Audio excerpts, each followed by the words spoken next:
एक दिन एक बुजुर्ग ने ख्वाब में एक अजीब मंजर देखा। वो देखते हैं कि एक अंधेरे जंगल में शैतान और सानप आपस में लड़ रहे हैं। दोनों एक दूसरे को डस रहे हैं, काट रहे हैं, जहर अगल रहे हैं।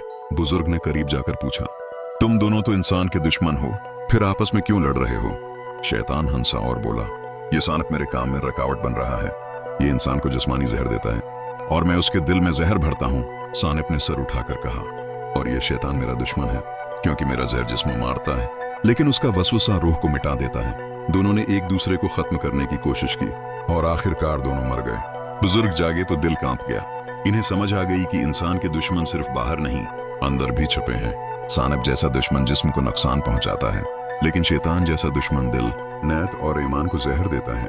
तन याद रखो, अगर तुम अपने दिल को पाक रखोगे तो शैतान खुद तुमसे हार जाएगा, और अगर दिल कमजोर हो गया तो वो तुम्हें तुम्हारे ही अंदर से खत्म कर देगा।